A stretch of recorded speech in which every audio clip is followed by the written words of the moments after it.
사람은 평생 잊지 못할 얼굴이 하나쯤 있습니다. 첫사랑의 얼굴일 수도 있고 생명의 은인일 수도 있겠죠. 하지만 내 경우는 조금 달랐습니다. 교복 주머니에서 아버지 치료비 봉투를 빼앗아 가던 그 얼굴이었으니까요. 35년이라는 시간이 흘렀습니다. 그동안 나는 그 얼굴을 잊기 위해, 아니, 정확히는 잊은 척하기 위해 살아왔습니다. 대학을 나왔고 작은 회사에서 일했으며 결혼도 했다가 이혼도 했습니다. 평범하게 눈에 띄지 않게 그저 하루하루를 견디며 살았죠. 지금의 나는 장례식장 전담 노무사입니다. 화려한 직함은 아니지만 누군가는 해야 할 일입니다. 조문객 명단을 정리하고 부의금을 기록하며 유족들의 자잘한 심부름을 거들죠. 죽음 앞에서 사람들은 의외로 솔직해집니다. 위선도 체면도 잠시 내려놓게 되거든요. 그날도 평범한 하루였습니다. 3층 국화실, 고인은 70대 남성 사업가였고 조문객은 예상보다 많았습니다. 나는 입구에서 명단을 정리하며 기계적으로 고개를 숙였다 들었다를 반복하고 있었죠. 수고하십니다. 한 남자가 방명록에 이름을 적었습니다. 상복을 입은 걸 보니 가족이었죠. 나는 습관적으로 고인과의 관계가 하고 묻다가 그의 얼굴을 제대로 보았습니다. 시간이 멈췄습니다. 35년 전 그 얼굴이었습니다. 주름이 깊어지고 머리카락이 희끗해졌지만 틀림없었습니다. 그때 그 오만한 눈빛, 비웃는 듯한 입꼬리의 각도까지 똑같았으니까요. 아들입니다. 그가 담담하게 대답했습니다. 나를 알아보는 기색은 전혀 없었죠. 그럴 겁니다. 그에게 나는 수많은 희생양 중 하나였을 테니까요. 하지만 나에게 그는 인생을 바꿔버린 유일한 사람이었습니다. 아, 내 명복을 빕니다. 나는 어떻게든 목소리를 유지했습니다. 손은 떨렸지만 얼굴은 무표정을 유지했죠. 35년 동안 갈고 닦은 표정 관리 능력이었습니다. 그는 고개를 끄덕이고 빈소로 들어갔습니다. 나는 그 뒷모습을 멍하니 바라봤죠. 검은 상복이 복도 끝으로 사라질 때까지 나는 숨 쉬는 것조차 잊고 있었습니다. 그날 밤 나는 집에 돌아와 오래된 상자를 꺼냈습니다. 35년 동안 한 번도 열지 않았던 상자였죠. 그 안에는 찢어진 봉투 하나가 들어 있었습니다. 아버지 치료비라고 삐뚤삐뚤 쓰인 글씨가 아직도 선명했습니다. 나는 그 봉투를 쥔 채 웃고 있었습니다. 이상하게도 눈물이 아니라 웃음이 나왔습니다. 서러워서도 기뻐서도 아닌 그저 허탈한 웃음이었죠. 35년을 기다린 복수의 기회가 이렇게 조용히 찾아올 줄은 몰랐습니다. 운명은 참 잔인합니다. 하지만 때로는 아주 가끔은 공평하기도 하죠. 그날 나는 웃고 있었습니다. 그리고 계획을 세우기 시작했습니다. 이 이야기가 궁금하시다면 구독과 좋아요 부탁드립니다. 끝까지 가야 의미가 있는 이야기입니다. 고등학교 시절 그는 늘 체육관 뒤에 나를 불렀습니다. 야, 민준아. 잠깐만. 그 목소리가 들리면 온몸이 굳었습니다. 복도에서도, 교실에서도, 심지어 집으로 가는 길에서도 그 목소리는 나를 찾아왔죠. 그리고 나는 마치 조련된 개처럼 그를 따라갔습니다. 체육관 뒤는 학교에서 가장 조용한 곳이었습니다. 수업 시간에는 아무도 오지 않았고 쉬는 시간에도 학생들은 그쪽으로 가지 않았죠. 담배 연기와 곰팡이 냄새가 섞인 그 공간은 그에게는 왕국이었고 나에게는 감옥이었습니다. 요즘 돈 좀 생겼다며? 그가 물었습니다. 벽에 기댄 채 마치 날씨를 묻듯 자연스럽게. 아니, 없어. 거짓말하지 마. 내 엄마가 식당에서 일한다며. 월급날 지났잖아. 그는 모든 걸 알고 있었습니다. 우리 집 형편도, 어머니의 근무 일정도, 심지어 아버지가 병원에 입원해 있다는 사실까지. 정보는 그에게 무기였고 나는 그 무기 아래 완전히 발가벗겨진 상태였죠. 정말 없어. 병원비 내야 해서. 그래? 그럼 이거 뭐야? 그가 내 교복 주머니를 후었습니다. 거칠게 마치 쓰레기통을 뒤지듯이. 그리고 봉투를 꺼냈죠. 어머니가 아침에 쥐어준 아버지 치료비가 든 봉투였습니다. 이게 없다고? 그건 안 돼. 제발. 나는 처음으로 그에게 애원했습니다. 무릎을 꿇고 손을 모으고 거의 울듯이 매달렸죠. 그 돈이 없으면 아버지가 치료를 받을 수 없었습니다. 병원에서 이미 경고를 받은 상태였거든요. 제발 그것만은. 팍! 그가 내 뺨을 때렸습니다. 세게는 아니었어요. 아프지도 않았습니다. 하지만 그게 더 모욕적이었죠. 마치 파리를 쫓듯 귀찮은 짐승을 조용히 시키듯 그렇게 때렸으니까요. 말 잘 들으면 안 아프다. 그가 봉투를 주머니에 넣으며 말했습니다. 목소리는 부드러웠습니다. 선생님이 학생을 타이르듯 형이 동생을 달래듯 그렇게 부드러웠죠. 너 때문에 이러는 거 아니야. 내가 자꾸 거짓말해서 그래. 솔직하게 말했으면 이렇게까지 안 했어. 알지? 나는 고개를 끄덕였습니다. 무릎을 꿇은 채 바닥만 바라보며 고개를 끄덕였죠. 좋아. 착하네. 가. 그가 등을 토닥였습니다. 격려하듯이 위로하듯이. 그리고 휘파람을 불며 체육관 뒤를 떠났습니다. 나는 한참을 그 자리에 앉아 있었습니다. 울지도 않았고 소리 지르지도 않았어요. 그저 멍하니 벽의 낙서들을 바라보고 있었죠. 누군가 적어놓은 쓰레기 같은 인생이라는 글귀가 눈에 들어왔습니다. 맞아요. 쓰레기 같았습니다.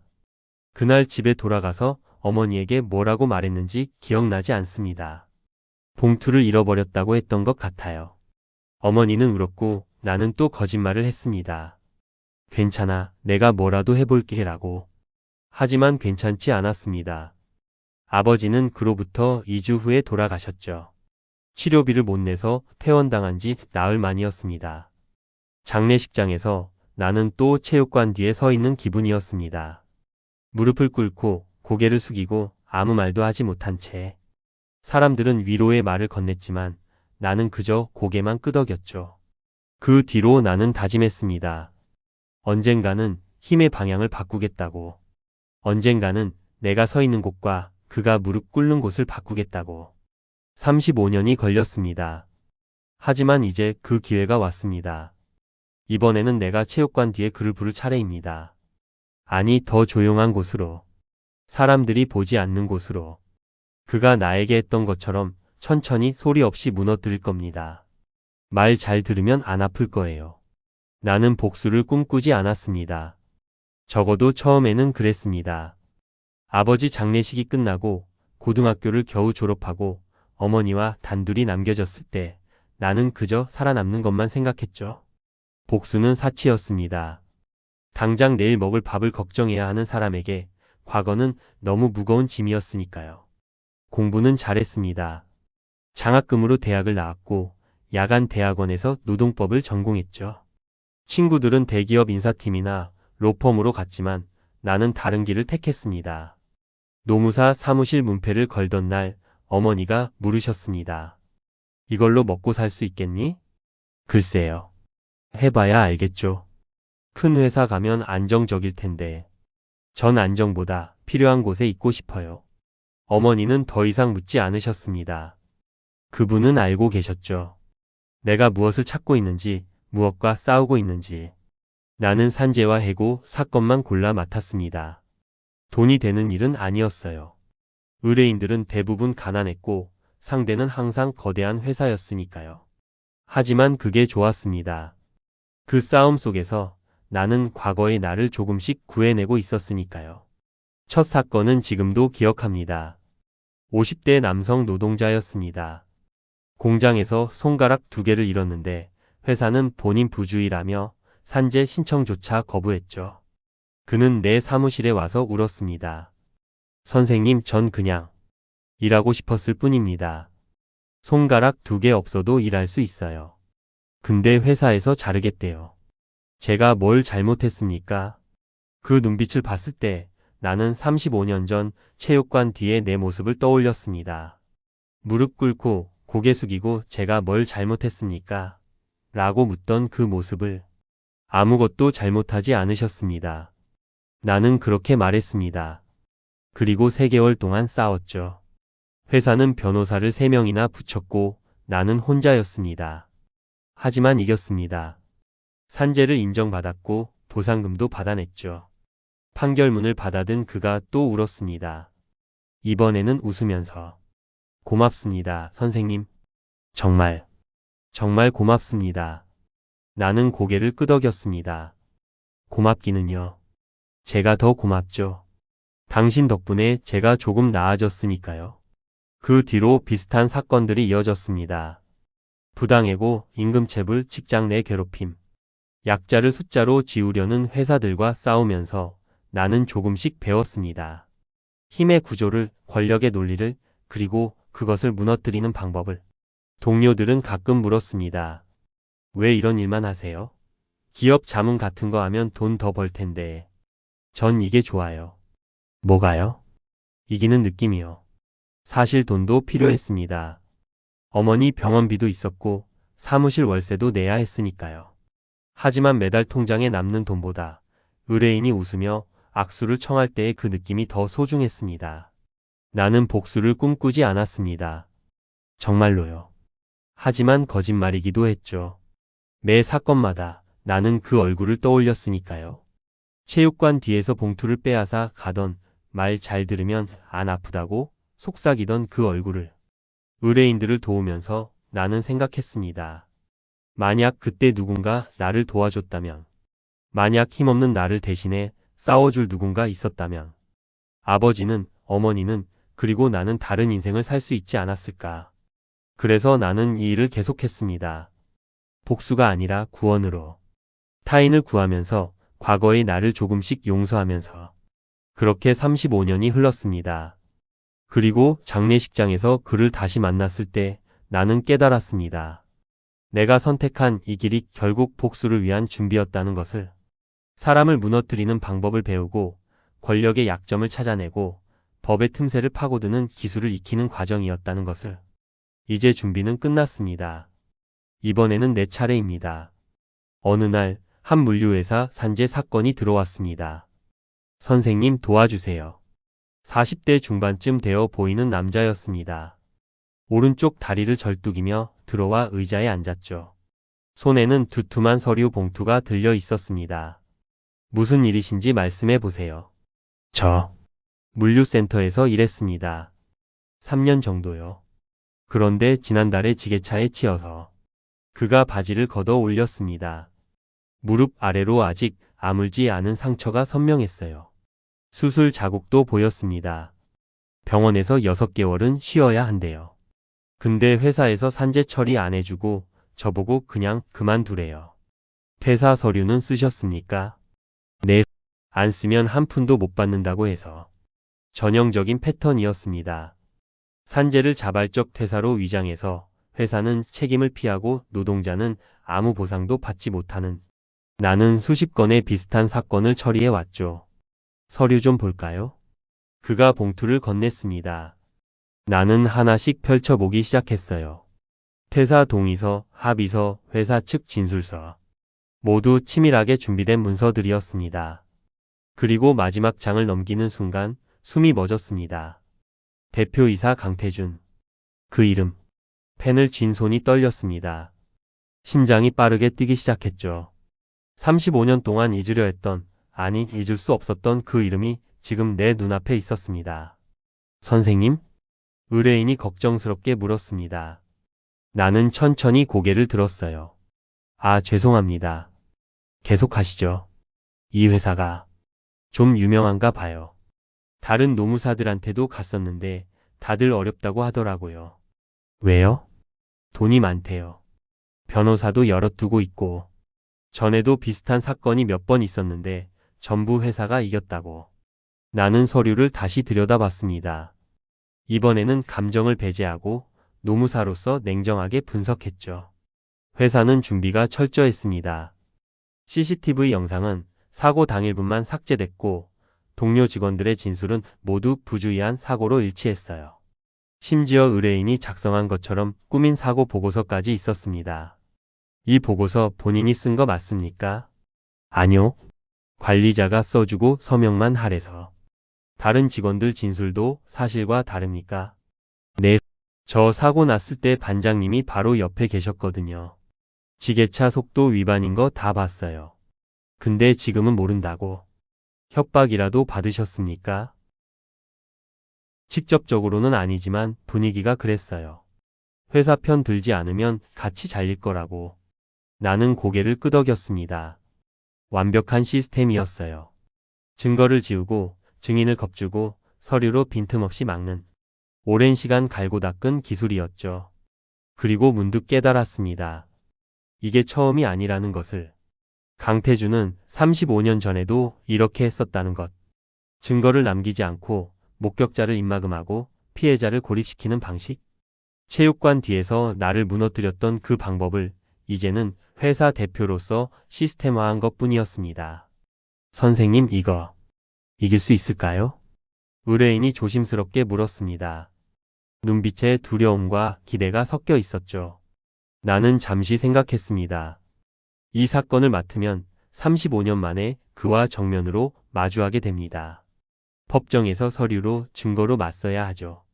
그는 틀림없이 나를 기억하지 못할 겁니다. 하지만 나는 기억합니다. 모든 것을 이길 수 있습니다. 나는 또렷하게 대답했습니다. 시간이 좀 걸릴 겁니다. 회사가 만만치 않으니까요. 하지만 제가 끝까지 함께 하겠습니다. 정말요? 감사합니다, 선생님. 그가 눈물을 글썽이며 고개를 숙였습니다. 나는 계약서를 꺼내며 생각했죠. 고맙기는요. 제가 더 고맙습니다. 당신은 모르시겠지만 이 사건은 저에게 단순한 산재 사건이 아닙니다. 35년 동안 기다려온, 아니 준비해온 전쟁의 시작이니까요. 강태준, 당신은 기억하지 못하겠죠. 체육관 뒤에서 무릎 꿇던 그 학생을, 치료비 봉투를 빼앗긴 그 아이를. 하지만 곧 알게 될 겁니다. 세월은 약자를 강하게 만들기도 한다는 것을. 그리고 본성이 그대로라면 결말도 언젠가는 온다는 것을. 이번에는 내가 당신을 체육관 뒤로 부를 차례입니다. 법정이라는 이름이. 장례식장에서 그와 눈이 마주쳤습니다. 3일장 마지막 날이었습니다. 조문객은 대부분 돌아갔고 빈소에는 가족들만 남아 있었죠. 나는 명단을 정리하며 슬쩍슬쩍 그를 관찰했습니다. 강태준. 상복을 입은 그는 피곤해 보였습니다. 눈가에 다크서클이 깊었고 어깨는 축 처져 있었죠. 조문객들에게 인사하고 절을 받고 악수를 나누면서도 그의 얼굴엔 진짜 슬픔이 있었습니다. 수고하셨습니다. 저녁 9시쯤 그가 내게 다가왔습니다. 손에는 소주병이 들려 있었어요. 아, 네. 별 말씀을요. 담배 한 대 피우고 오시죠. 바람 좀 쐬고. 나는 잠시 망설였습니다. 너무 빨리 다가가는 건 위험할 수도 있었으니까요. 하지만 그의 눈빛을 보니 지금이 아니면 기회가 없을 것 같았습니다. 전 담배를 안 하는데요. 그럼 그냥 바람이나. 전 좀 답답해서. 우리는 장례식장 뒤편 흡연실로 나왔습니다. 아이러니했죠. 35년 전 체육관 뒤를 떠올리게 하는 장소였으니까요. 외지고 조용하고 사람들 눈에 띄지 않는. 그가 담배에 불을 붙이고 깊게 들이켰습니다. 아버님과 가까우셨나 봐요. 내가 조심스럽게 말을 걸었습니다. 네, 가깝다기보다는 뭐랄까. 복잡했어요. 복잡하다뇨? 아버지는 엄격한 분이셨어요. 군인 출신이라 규칙, 규율, 책임 그런 거 중요하게 생각하셨죠. 저한테도 항상 그랬고. 그가 쓴 웃음을 지었습니다. 술 냄새가 났어요. 많이 마신 것 같았습니다. 제대로 된 적이 없었어요. 저는. 아버지 기준엔. 공부도 못했고 사업도 변변찮고. 사업은 잘 되시는 것 같던데요. 겉으론 그래 보이죠. 물류회사 운영한다고 하면 다들 잘 된다고 하는데. 그가 담배 연기를 길게 내뱉었습니다. 비투성이에요. 직원들 월급 주기도 빠듯하고. 요즘엔 산재 사고도 자주 나고. 나는 귀를 쫑긋 세웠습니다. 스스로 입을 열기 시작했어요. 산재 사고요?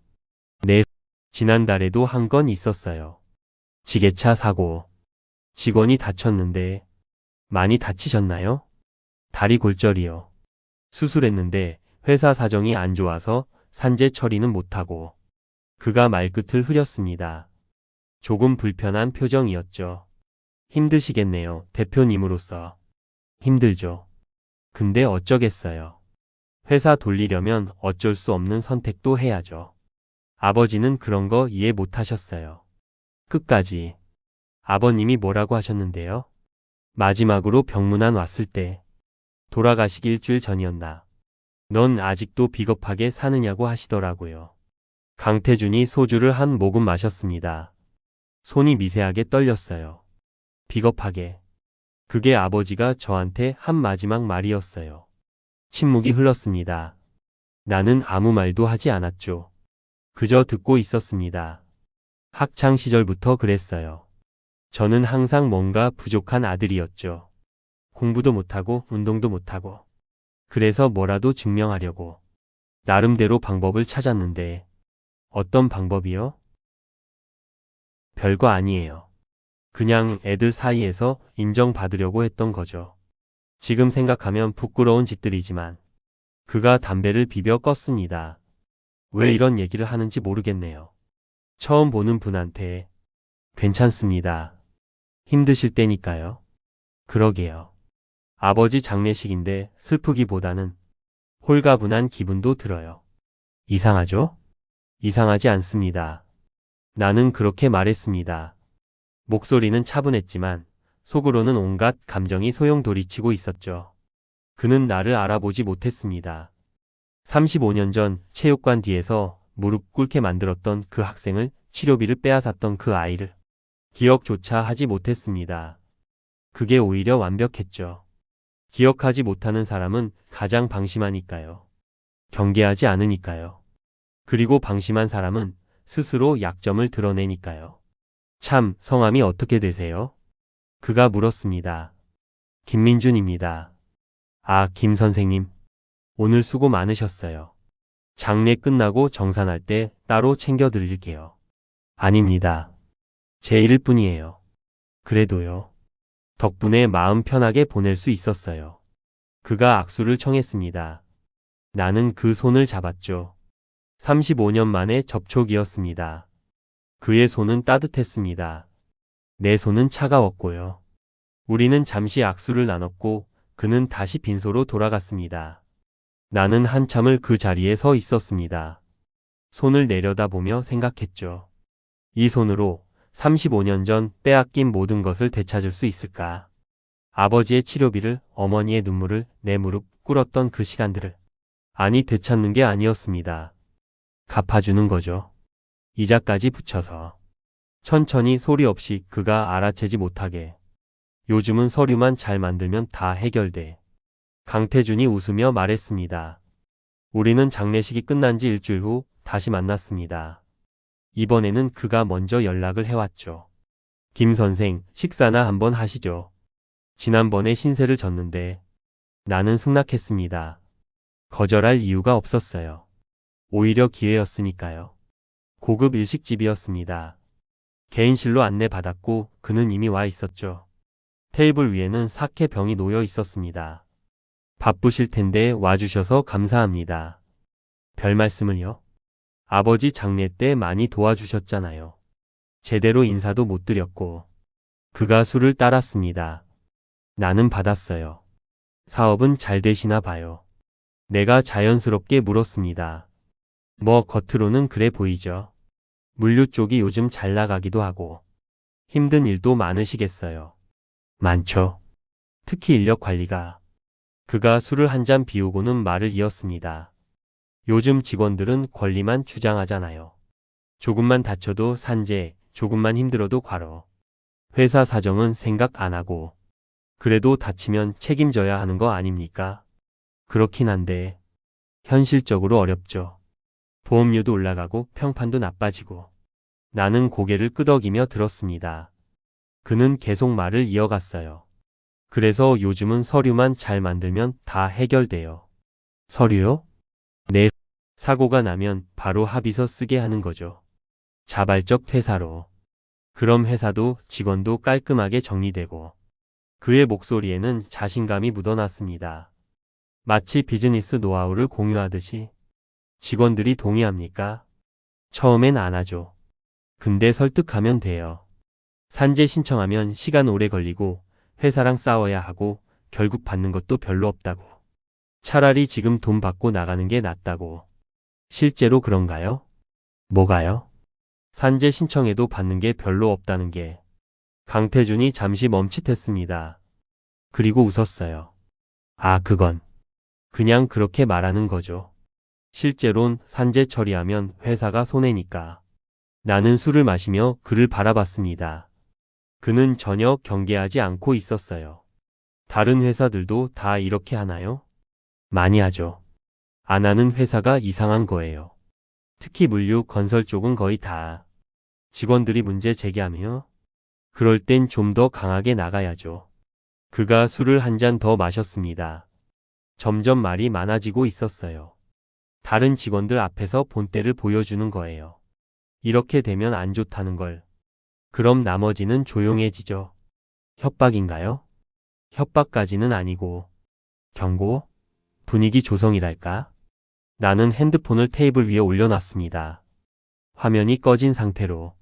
하지만 녹음은 계속되고 있었죠. 구체적으로 어떻게 하시는데요? 예를 들면 지난달 사고 났던 직원 있잖아요. 지게차에 치인. 그 친구가 처음엔 산재하겠다고 버텼어요. 그래서요? 관리자들 시켜서 동료들 진술 다 맞춰놨죠. 본인 부주의였다고. CCTV도 그날 치 파일만 삭제하고. 그가 태연하게 말했습니다.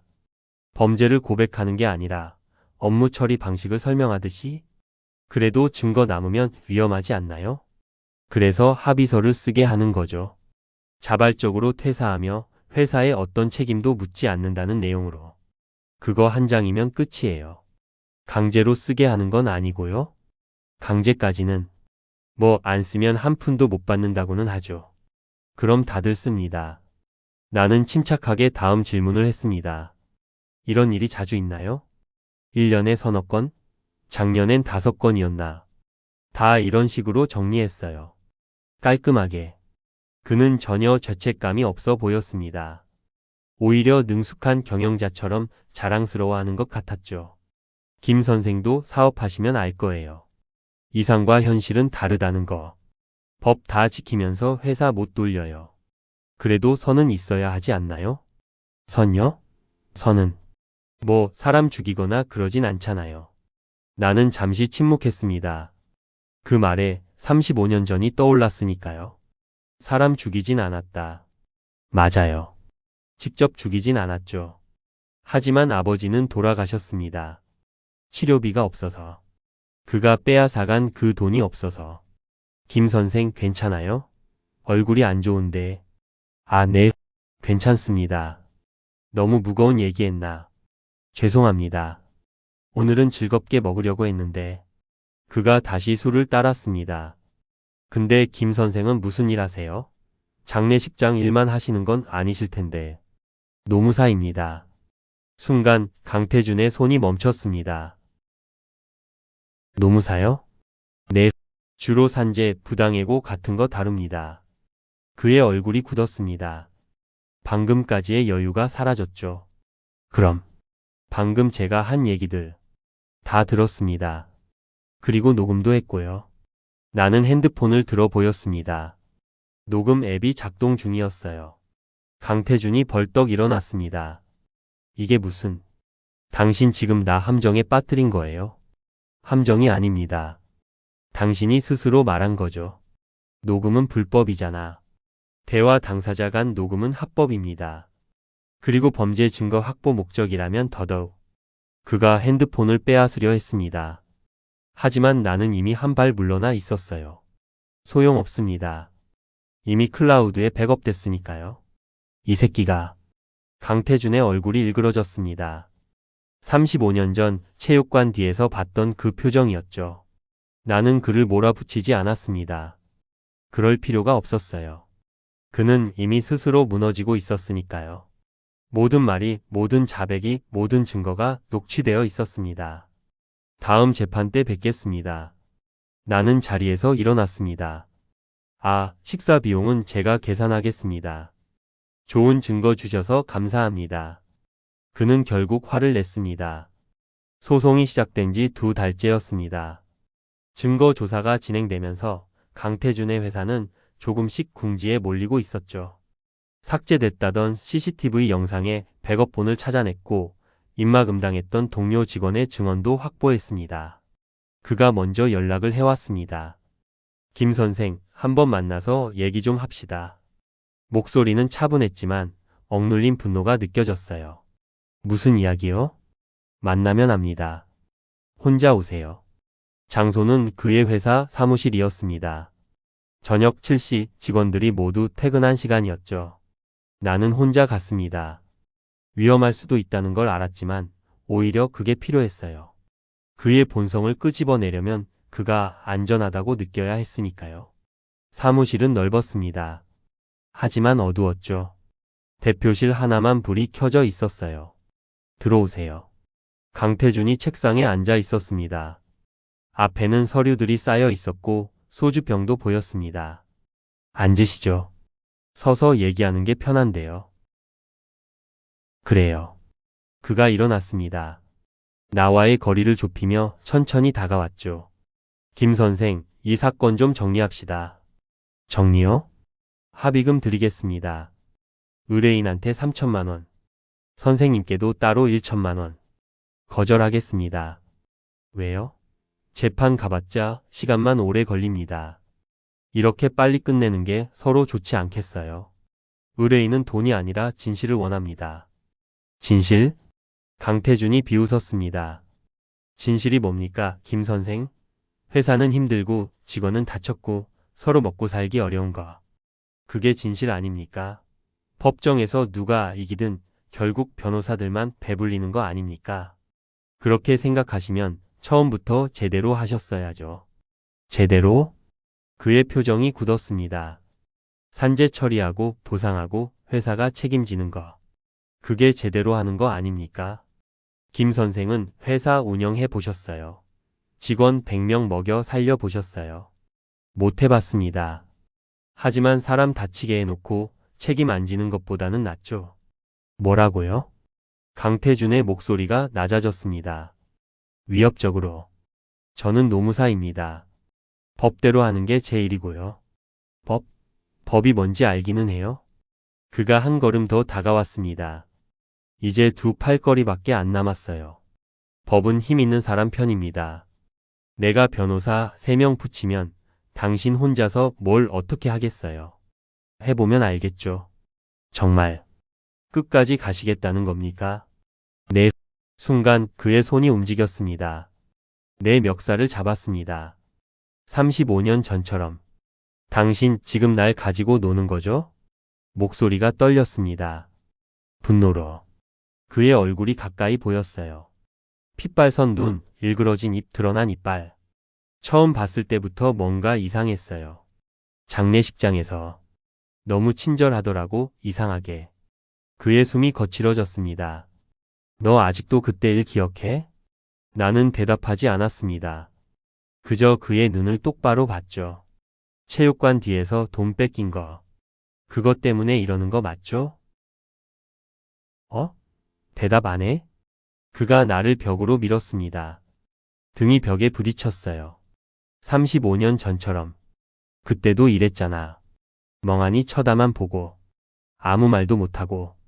그 순간 나는 확신했습니다. 이 사람은 변하지 않았다는 걸. 35년이 흘렀지만 위기가 오면 본능적으로 폭력으로 돌아간다는 걸. 회사 대표가 됐어도 나이를 먹었어도 그 본질은 그대로라는 걸. 나는 차분하게 말했습니다. 뭐? 놔라고 했습니다. 아직도 내가 뭔가 할 수 있다고 생각해? 여긴 35년 전 체육관 뒤가 아니야. 넌 아직도 약자고 나는. 증거는 충분합니다. 나는 주머니에서 뭔가를 꺼냈습니다. 주먹이 아니었습니다. 진술서였습니다. 그리고 녹음기. 방금 하신 말씀 전부 녹음됐습니다. 폭행, 협박, 과거 학교폭력 인정. 이 정도면 형사 고소도 가능하겠네요. 강태준의 얼굴이 하얗게 변했습니다. 이게. 그리고 이건. 나는 또 다른 서류를 꺼냈습니다. 의뢰인 외에 3명의 전 직원 진술서입니다. 모두 비슷한 방식으로 산재를 은폐당했다고 증언했습니다. 노동청에 제출하면 회사 전체 조사 들어갑니다. 네? 이런 식으로 나올 거야? 이런 식은 당신이 먼저 시작했습니다. 35년 전에도 지금도. 나는 그의 손을 천천히 떼어냈습니다. 이번에는 그가 저항하지 못했어요. 다음 재판 때 뵙겠습니다. 강 대표님. 나는 사무실을 나왔습니다. 복도를 걸으며 손을 봤죠. 떨리지 않았습니다. 35년 전과 달리 이번에는 내가 무기를 들고 있었으니까요. 법이라는 이름이, 증거라는 이름이, 준비라는 이름이. 엘리베이터에 오르며 생각했습니다. 폭력은 반복됩니다. 하지만 이번에는 끝이 다를 겁니다. 그는 법정에 섰습니다. 판결일은 쌀쌀한 가을날이었습니다. 법정은 생각보다 작았고 사람도 많지 않았죠. 의뢰인과 그의 가족, 강태준과 그의 변호사들, 그리고 방청객 몇 명. 피고는 원고에게 산업재해 보상보험법에 따른 요양급여 및 휴업급여 상당액 8,200만 원을 지급하라. 재판장의 목소리가 법정에 울렸습니다. 또한 피고 회사는 산업안전보건법 위반으로 과태료 3천만 원에 처한다. 의뢰인이 옆에서 흐느꼈습니다. 부인이 그의 손을 꽉 잡았죠. 나는 고개를 끄덕이며 그들을 바라봤습니다. 강태준은 고개를 숙이고 있었습니다. 표정은 보이지 않았어요. 하지만 떨리는 어깨가 보였습니다. 판결이 끝나고 법정 밖으로 나왔을 때 사람들이 축하해 주었습니다. 선생님 정말 대단하세요. 역시 믿고 맡긴 보람이 있네요. 큰 회사 상대로 이기기 쉽지 않은데. 나는 웃으며 악수를 나눴습니다. 하지만 이상하게도 마음 한구석이 텅 빈 것 같았어요. 며칠 후 강태준의 회사는 노동청 전면 조사를 받았습니다. 과거 5년간의 산재 은폐 사례가 줄줄이 드러났죠. 벌금형과 함께 대표이사 강태준은 업무상 과실치상 혐의로 기소됐습니다. 언론에서도 다뤘어요. 유명 물류회사, 조직적 산재 은폐 드러나. 직원 안전 무시한 회사, 결국 무너지다. 동료 노무사들이 전화를 걸어왔습니다. 민준아, 기사 봤어. 대박이던데? 통쾌하지 않아? 그런 회사 제대로 혼내줬잖아. 통쾌하냐고요. 사람들은 모두 그렇게 물었습니다. 복수를 완성한 기분이 어떠냐고. 35년을 기다린 보람이 있냐고. 하지만 솔직히 말하면 통쾌함보다는 끝났다는 안도감이 더 컸습니다. 어느 날 저녁 나는 아버지 산소를 찾아갔습니다. 오랜만이었어요. 바쁘다는 핑계로 몇 년을 못 갔었죠. 아버지. 묘비 앞에 앉아 말했습니다. 35년 걸렸습니다. 그때 그 돈, 그때 그 사람. 이제 끝났어요. 바람이 불었습니다. 나뭇잎이 흔들렸죠. 제가 그 사람을 무너뜨린 건 아니에요. 그저 도망칠 수 없게 만들었을 뿐입니다. 자기가 한 일을 책임지게 만들었을 뿐이고요. 나는 찢어진 봉투를 꺼냈습니다. 35년 동안 간직했던 그 봉투. 아버지 치료비라고 삐뚤삐뚤 쓰인 글씨가 아직도 선명했죠. 이제 놓아도 될까요? 대답은 없었습니다. 하지만 괜찮았어요. 나는 이미 답을 알고 있었으니까요. 봉투를 태웠습니다. 연기가 하늘로 올라갔어요. 35년의 무게가 함께 올라가는 것 같았습니다. 며칠 후 강태준에게서 연락이 왔습니다. 김 선생, 한 번만 만나줄 수 있습니까? 목소리는 지쳐 있었습니다. 싸움이 다 빠진 그런 목소리였죠. 카페에서 만났습니다. 그는 많이 수척해져 있었어요. 미안합니다. 그가 먼저 말했습니다. 35년 전 일도 지금 일도 제가 잘못했습니다. 나는 커피를 마시며 그를 바라봤습니다. 기억은 하셨나 봐요. 다 끝나고 나서야 생각났습니다. 체육관 뒤에서 돈 뺏었던 거. 그게 치료비였다는 것도 이제 와서 사과 받아도 압니다. 용서 받으려고 온 게 아닙니다. 그냥 말하고 싶었습니다. 강태준이 고개를 숙였습니다. 저는 평생 비겁하게 살았습니다. 학교에서도 회사에서도 약한 사람한테 강한 척하고 책임은 회피하고. 아버지 말이 맞았어요. 저는 끝까지 비겁했습니다. 나는 아무 말도 하지 않았습니다. 이제 회사도 망했고 형사처벌도 받을 겁니다. 당연한 결과죠. 김 선생. 아니 민준 씨. 당신은 도망치지 않았어요. 저와 달리. 그가 일어났습니다. 그게 부러웠습니다. 마지막으로. 강태주는 그렇게 떠났습니다. 나는 한참을 그 자리에 앉아 있었어요. 복수는 끝났습니다. 하지만 이상하게도 뭔가 채워지기보다는 비워진 기분이었죠. 그날 밤 사무실로 돌아왔을 때 새로운 의뢰 전화가 걸려왔습니다. 선생님, 저 직장에서 괴롭힘 당하고 있는데요. 도와주실 수 있을까요? 떨리는 목소리였습니다. 35년 전 내 목소리와 비슷한. 네, 도와드리겠습니다. 내일 사무실로 오시겠어요? 전화를 끊고 나는 창밖을 바라봤습니다. 복수는 끝났지만 내일은 끝나지 않았습니다. 그리고 오늘도 나는 같은 일을 합니다.